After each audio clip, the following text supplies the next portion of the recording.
পরীক্ষার্থীরা, মাত্র কিছু সময় আগেই তোমরা দিয়ে চলে এসেছো ইতিহাস বিষয়ের পরীক্ষা।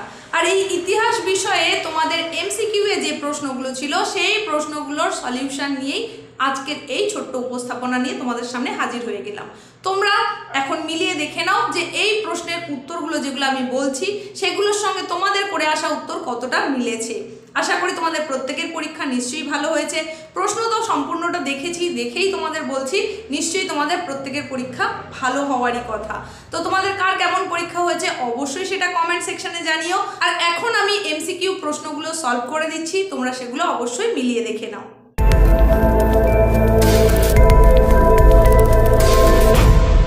দেখো, প্রথমেই তোমাদের যে প্রশ্নটা আছে এই প্রশ্নের জন্য 4টে অপশান রয়েছে। সঠিক উত্তর হবে হুগলিতে। 1-2 দাগের উত্তরটা হবে ঘ অপশান, অর্থাৎ 1913 খ্রিস্টাব্দে। তারপরে 1-3 দাগে যেটা আছে কৃষক প্রজা পার্টি গঠন, এটা হবে ফজলুল হক। 1-4 দাগে হবে অসহযোগ আন্দোলন, অর্থাৎ খ। 1-5 দাগে হবে বাংলা শ্রমিক আন্দোলনের সঙ্গে যুক্ত ছিলেন অশ্বিনী কুমার দত্ত, অর্থাৎ খ। 1-6 দাগের যেটা সঠিক উত্তর হবে সেটা হচ্ছে গ, অর্থাৎ ক্যাপ্টেন উইলকিনসন।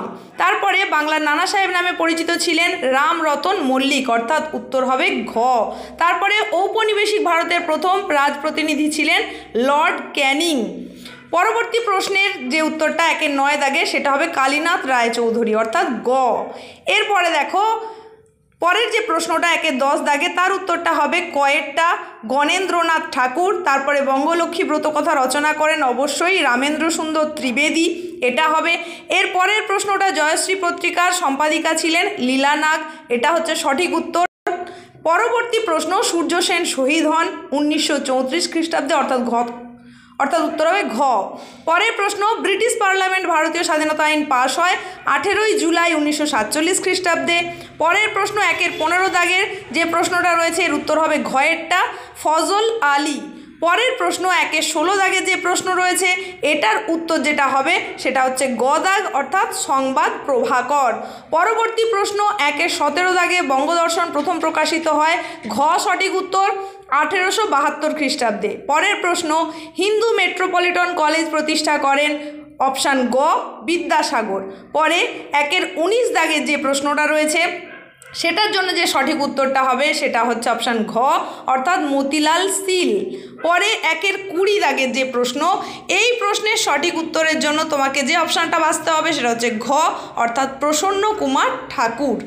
এরপরে বিভাগ খ, এই বিভাগ ক্ষয়ে 2 দাগের যে প্রশ্নগুলো আছে ঠিক ভুল তার 2-1-1-এর প্রথমেরটাই হবে ভুল, তারপরেরটাও হবে ভুল, আর তারপরে অর্থাৎ 2-1-3 এটাও হবে ভুল, তারপরে 2-1-4 এই প্রশ্নের উত্তর হবে সঠিক।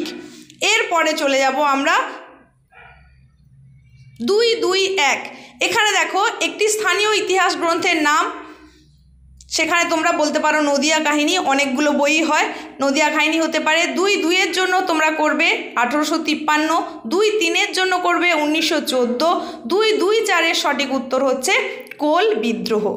এরপরে আমরা চলে আসব স্তম্ভ মেলানোতে 2-3 দাগে, সেখানে প্রথম যেটা হচ্ছে কৃষ্ণমোহন বন্দ্যোপাধ্যায় হবে ভারত সভা, বিদ্যাসাগর হবে নারী শিক্ষা, মিনু মাসানি এটা হবে কংগ্রেস সমাজতন্ত্রী দল, তারপরে কল্পনা দত্ত এটা হবে বিপ্লবী কার্যকলাপ।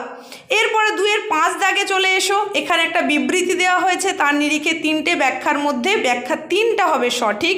2-5-2 এখানেও বিবৃতি যেটা দেওয়া আছে তার সঠিক হবে ব্যাখ্যা 2, এটা হচ্ছে সঠিক উত্তর। এরপরে চলে যাও 2-5-3, এখানে সঠিক উত্তর যেটা হবে বিবৃতির নিরিখে সেটা হচ্ছে ব্যাখ্যা 3। 2-5-4 এই বিবৃতির নিরিখে সঠিক যে উত্তরটা হবে সেটা হচ্ছে ব্যাখ্যা 3।